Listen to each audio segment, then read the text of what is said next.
और भी बहुत से दिन हैं, इवन के वैलेंटाइन डे, ऐसे जो भी दिन मैं कहूंगा कि मनाया जाए तो उसका टॉपिक आपको बाइबल निकाल के दे सकती है। आज का दिन है मदर्स डे, मां बाप के लिए बड़ा खास दिन है। आज खास करके माओ के लिए दिन है।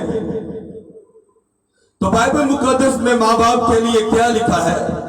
अहबार की किताब उसका 20 बाब और उसकी 9 आयत। अहबार की किताब उसका 20 बाब उसकी 9 आयत।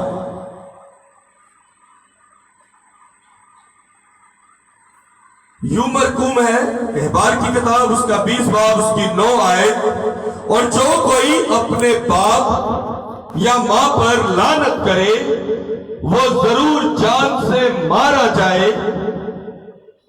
उसने अपने बाप या मां पर लानत की है तो उसका खून उसकी गर्दन पर होगा। ये बाइबल मुकद्दस आपसे साफ अल्फाज में कहती है। आज के दौर में अगर औलाद मां बाप उसको अच्छी बुरी बात के लिए मना करे तो औलाद कमरे से बाहर जाके कहती है ऐते स्यापा पाई रख देने, ऐते मेरे पीछे पड़े रहते ने।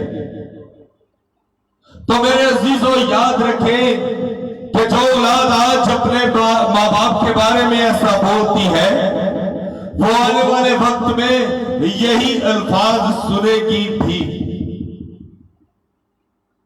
आप सबने वो मिसाल तो सुनी होगी कि एक शख्स अपने बाप को एक नहर में फेंकने जाता है और जब अपने बाप को फेंकने लगता है तो उसका बाप कहता है कि मेरे बेटा मुझे इस जगह पर मत फेंकना, यहां मैंने अपने बाप को फेंका था। अगर तूने भी मुझे यहीं पर फेंक दिया तो कल को तेरा बेटा भी तुझे यहीं पर फेंकेगा।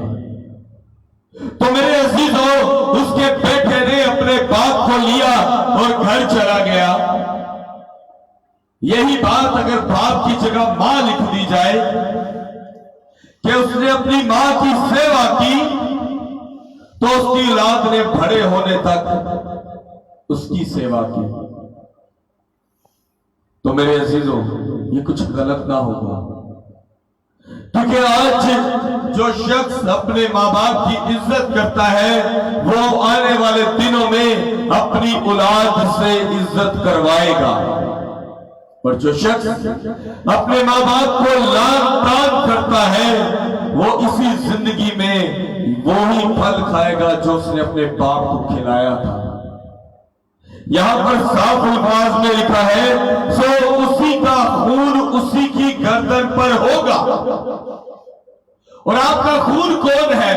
आपकी औलाद आपका खून है, आपकी औलाद आपका ब्लड रिलेशन है, आपकी औलाद आपका डीएनए है, आपकी औलाद आपके ही बदन का एक हिस्सा है जो बढ़ता है। बहुत दफा आप लोगों ने देखा होगा कि मां का ब्लड ग्रुप ए है और बी बाप का बी, तो बच्चे का ब्लड ग्रुप ए बी होता है। आपने बहुत दफा यह देखा होगा कि जब बच्चे का डीएनए होता है उसके चाहे बाल का ही क्यों ना हो तो उसका पता लग जाता है कि आप प्यो केड़ा है। तो मेरे अजीजों जो मां या जो बाप अपने मां बाप पर लान तान करता है बाइबल कहती है उसी का खून उसकी गर्दन पर होगा। यहां पर साफ अल्फाज में क्लियरली लिखा है, यह नहीं लिखा कि उसका गर्दन पर शायद उसकी गर्दन पर फिर उसी की औलाद का खून हो। सवालिया निशान नहीं है मेरे अजीजों। यहां पर ऑर्डरली लिखा है सो उसका खून उसी की गर्दन पर होगा। मतलब कि जो आज आप बीज बोओगे वही आपके साथ भी होगा। और औलाद के लिए एक और बड़ी खूबसूरत आयत है जो कि एहबार 19 बाब और उसकी पहली आयत को मैं पढ़ूंगा, पहली से तीसरी आयत तक। यहां लिखा है, फिर खुदा ने मूसा से कहा, बनी इस्राएल की सारी जमात से कह कि तुम पाक रहो, क्योंकि मैं खुदा तुम्हारा खुदा पाक हूं। और यहां बड़ी खूबसूरत चीज लिखी गई है तीसरी आयत में, तुम में से हर एक अपनी मां और अपने बाप से डरता रहे। मतलब कि उनकी इज्जत भी करता रहे, उनसे डरता भी रहे। रहे का मतलब है जब तक वो जिंदा है या वो मर गए तो भी उनकी इज्जत करता रहे। यहां पर मां भी मौजूद है, यहां बेटा भी मौजूद है, यहां बाप भी मौजूद है, यहां बेटी भी मौजूद है। लेकिन मेरे अजीजों, आप अपनी जिंदगी को टटोलना शुरू करें।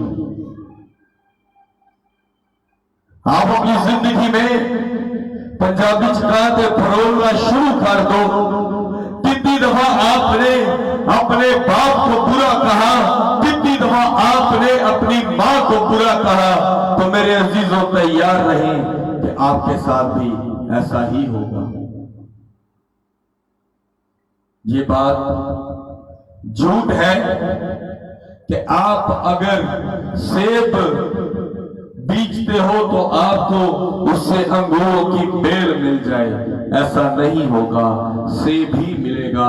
तो जो आप आज गंदम का जरखेज जमीन में बीज बोगे, वो जरखेज एक जिसे कहते हैं पानी देगा, एक ऐसा सिट्टा देगा जिसके अंदर में से गंदम के बीज निकलेंगे और आप आटा बना सकोगे। लेकिन अगर आप वही बीज सड़क पर फेंक दोगे तो वो कुचला जाएगा। मेरे अजीजों, आज आपकी औलाद आपके लिए वो बीज है जो जरखेज जमीन में डाली जाए ताकि बड़ी हो और वो जमीन में से जो फल निकले आप उससे शेर हो सके। लेकिन वो तभी शेर होंगे जब आप अपने माँ बाप की इज्जत करोगे। बाइबल मुकद्दस का फैसला कभी गलत नहीं हो सकता, क्योंकि आज भी आप अपनी जिंदगियों में ये देख चुके कि बहुत सी औलाद है जो माँ बाप को गाली गलौज करती थी, माँ बाप की बेइज्जती करती थी, आज वो रोती है, वो डगर डगर की ठोकरें खाती है, उसको उसी के बहन भाई रिश्तेदार भी पसंद नहीं करते। आपने बहुत से ऐसे बहन भाई देखे जो बहुत ज्यादा नशा करते हैं, वो बाद में उनके माँ बाप कहते हैं जिथे मर्जी जावे सानू यदि परवाह नहीं। लेकिन मेरे अजीजों, अगर आप नीयत से आज और अभी से तौबा करें और अपने माँ बाप की इज्जत करना शुरू करें, तो इस बात का यकीन रखें कि आपका खुदावंद आपको बचाने के लिए तैयार है। आप आज और अभी से अपने माँ बाप की इज्जत करें, आज और अभी अपने माँ बाप से माफी मांगे कि हाँ, मैंने गलती की थी, मैं छोटा था, मैं छोटी थी, मैंने अपने बड़ों से बदतमीजी की, मुझे माफ करना। लाजमी नहीं है कि माँ प्यो ले भी कि सिर्फ आप माँ बाप से ही जाके सॉरी कर सकते हैं। अपने चाचे ताए देना बदतमीजी की थी छड़ दो, कोई गल नहीं, वो तो तेरा चाचा सी दफा मार, मैं तेरी मां वा, मैं तेरा प्यो वा। वो तो तेरा मामा सी, वो मामू है तेरा, वो तेरा प्यो तो नहीं ना, हाँ वो तेरी मामी है, वो तेरी माँ तो नहीं ना कि तू मदर्स डे पे जाके मामी को माफी मांगे, वो तेरी पुप्पो है, तेरी माँ तो नहीं कि तू मदर्स डे पे जाके वो देखो माफी मांगे। मेरे अजीजों, आपको आज एक बात बताता जाऊंगा, हर वो रिश्ता जो आपके साथ मुंसलिक है, चाहे वो बाप का है, चाहे वो चाचू का, चाहे मामू का, चाहे खालू का, चाहे पुप्पा का, चाहे बाप का, चाहे ससुर का, किसी का भी, याद रखें कि वो आपके लिए आपके बड़े माँ बाप की जगह पर हैं। लेकिन मेरे अजीजों, हम आज इस दुनिया में रहते हुए बहुत सी गलतियां करते हैं। हमें उन गलतियों को तस्लीम करते हुए, अपने बड़ों से माफी मांगते हुए ये नहीं सोचना चाहिए, जैसा मैं जब माँ बाप थे तो मेरे किसी अजीज ने मुझे बुरा कह देना तो मेरी माँ ने मुझे कहना कि तू कभी किसी ने, मेरे अब्बू अम्मी का ये डायलॉग था, तू कभी किसी ने पढ़ा के भी रखेगा, तू हर एक के नाल लड़ता रहना, कल तेनू जरूरत पई तो कोई तेरे नाल ना जुड़ेगा। जब मेरी माँ की डेथ हुई तो मुझे आज भी वो बात हमेशा याद रही। मैंने जब वहां पर जिस खादम को हमने बुलाया कि आप अम्मी के लिए दुआ कीजिएगा तीसरे दिन, तो उस खादम के आने में देरी हुई। मुझे मौका मिला तो मैंने जल्दी से अपनी सारी माओं से, बड़ी बहनों से, अपने रिश्तेदारों में से जितनी भी लेडीज थी सबसे माफी मांग ली। मुझे मौका मिल गया कि मैं माफी मांग सकूं और उनको ये कह सकूं कि आप मुझे माफ करें अगर मुझसे कोई गलती हो गई हो।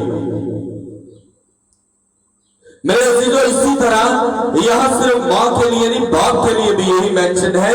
सो आप लोग ये बात याद रखें कि रिश्तेदारों में सक्का प्यो नहीं होता। एवं नहीं बाइबल से लिखा कि मैं तुझे यतीम ना छोड़ूंगा, क्योंकि वो हमेशा आपके सर पर कोई सरप्रस्त रखता है। अगर मेरा बाप मर गया तो मुझ पर भाई है, अगर मेरे पास माँ मर गई तो मेरे पास बड़ी भाभी भी है, मेरे पास, अगर ज्यादा दूर नहीं जाते, मेरे ससुराल में अभी मेरी मिसेस के माँ बाप जिंदा है, मैं उनको अपना माँ बाप जान सकता हूं अगर इज्जत करूं तो। और अगर मैं उनकी भी इज्जत ना करूं तो फिर सोच लो कि मैं अपने माँ बाप के साथ भी वैसा ही था जैसा उनके साथ हूं। इसीलिए अपनी जिंदगी में आज ये बड़ी खूबसूरत बात है, अगर आप इस बात को जान ले, तुझे कहता है और जो कोई अपने बाप या मां पर लानत करे वो जरूर जान से मारा जाए। उसने अपने बाप या अपनी मां पर लानत की है, सो उसका खून उसी की गर्दन पर होगा। सो मेरे अजीजों, आज और अभी से अपने बड़ों से अपनी गलती कोताहियों की माफी मांगो, चाहे वो एक छोटा सा बच्चा ही क्यों नहीं। इससे पहले कि आने वाले वक्त में अगर खुदावंद आके आपसे पूछे कि हाँ बेटा तूने क्या किया, तो मैं बेटा होने के नाता मैं जल्दी से बोलूं क्यों हो सॉरी खुदा बाप, मैं तेरे लिए बड़े गिरजे लगाए सर, लेकिन खुदावंद ने कहना है कि मैं तुझसे पूछता हूं क्या तूने अपने माँ बाप की इज्जत की? तो मैं कहूं जी मैंने अपनी अम्मी की इज्जत की, मैंने अपने अब्बू की इज्जत की। तूने अपने बड़े बुजुर्गों की इज्जत की? तो मैं कहूंगा जी नहीं, मैं अपने माँ प्यो की इज्जत करता रहा जिन्हें मैंने बाइबल सिखाती रही। तो फिर मेरे खुदावंद ने कहना है तो जब वो दोनों ना रहे तो क्या तूने इज्जत करना छोड़ दी बुजुर्गों की? सो मेरे अजीजों, ये बात याद रखें कि आपके बड़े बुजुर्ग, चाहे वो आपके मामू चाचू कोई भी है रिश्ते में, आपकी माँ है, आपकी पुप्पो है, आपकी मासो है, कोई भी है, मेरे अजीजों आप उनको अपना, जिनकी आज माँ नहीं है, जिनके आज बाप नहीं है, वो उनको अपना बड़ा बुजुर्ग जाने। और आज जिनकी माए नहीं वो अपनी माँ पुप्पो चाची सबनू हैप्पी मदर्स डे बोलो, और जिनके पास माँ है वो अपनी माँ को बोले। और ताकि ऐसा ना हो कि आपके लान तान करने की वजह से आप सब लोग अपने ही खून के हाथों मारे जाओ। पाक कलाम का पढ़ा और सुना जाना हम सबके लिए बायस बरकत है। मैं चाहूंगा कि बेटा जॉन खड़ा हो और अपनी मामा से जैसे मैं बोलूं पीछे बोलोगे आप। उधर मामा की तरफ मुख करो। माँ, मैं अपनी गलती और अपनी बदतमीजी का इकरार करता हूँ और आज मैं माफी मांगता हूँ कि मैं दोबारा कभी भी आपकी नाफरमानी और कभी भी आपके हुक्म मदूली नहीं करूंगा। हमेशा आपकी इज्जत करूंगा और आपकी ही नहीं बल्कि हर अपने उस बुजुर्ग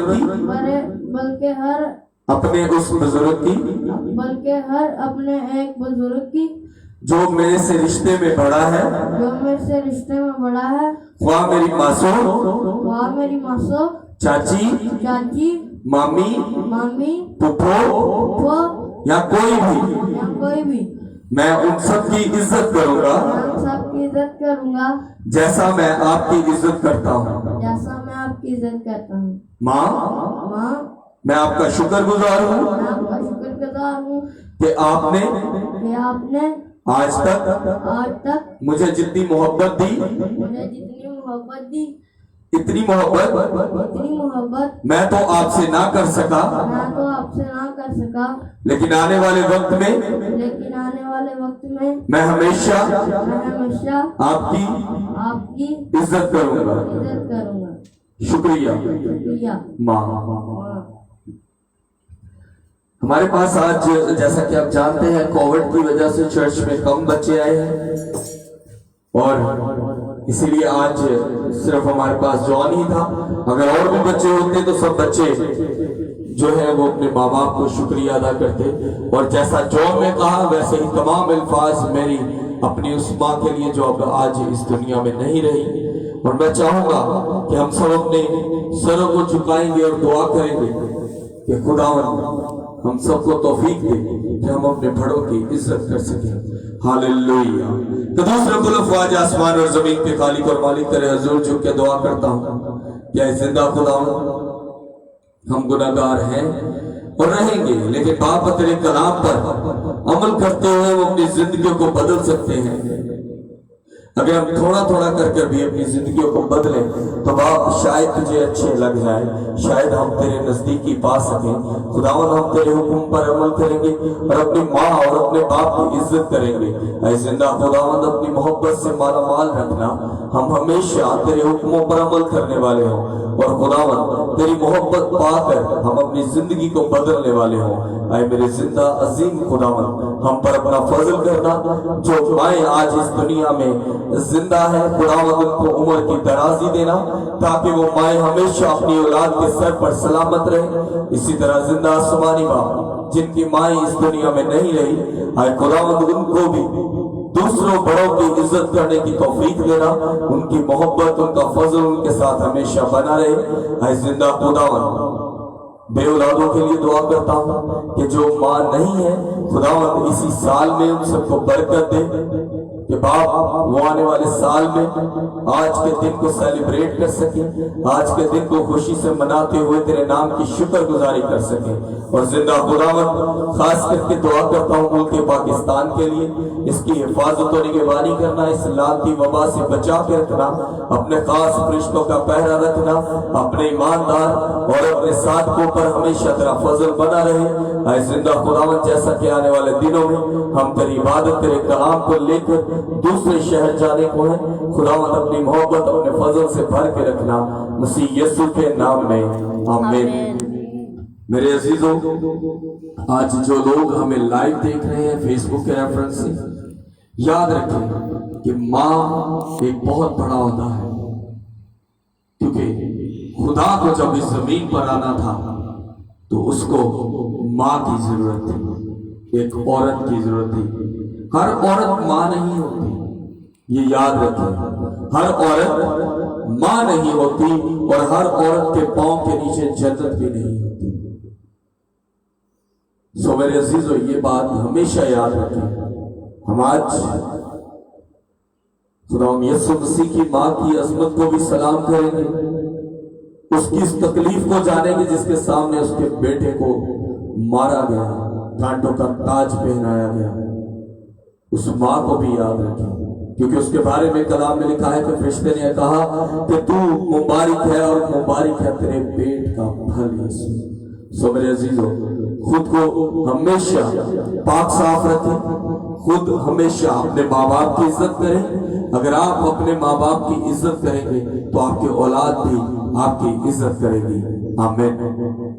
हम सब अपने आंखों को बंद करेंगे, खुदा की सिखाई हुई दुआ में शामिल होंगे। आए हमारे बाप, तू जो आसमान पर है, तेरा नाम पाक माना जाए, तेरी बादशाही आए, तेरी मर्जी जैसे आसमान पर पूरी होती है जमीन पर भी हो। हमारी रोज की रोटी आज हमें दे, और जिस तरह हम अपने कर्जदारों को माफ करते हैं, तू भी हमारे कर्ज हमें माफ कर। हमें आजमाइश में ना ला, बल्कि बुराई से बचा, क्योंकि बादशाह, कुदरत और जलाल हमेशा तेरे ही हैं। आमीन। खुदा बाप की रहमत, पाकरू का फजल, पाकरू की रिफाकत और शयाकत अब से लेके हमेशा तक हाजिर जमात के साथ, कुल कलीसिया के साथ और तमाम उन माओं के साथ जो अपने बच्चों से हमेशा तेरे कलाम के मुताबिक बात करती हैं, और तमाम माओं को उम्र की दराजी और सेहत, जिंदगी, तंदुरुस्ती बख्श, मसीह यीशु के नाम में। आमीन। खुदा बाप, बेटे, रूह कुदस के नाम में। आमीन। खुदावंद आप सबके साथ हो, खुदा की मोहब्बत हमेशा आप सबके साथ बनी रहे। आमीन।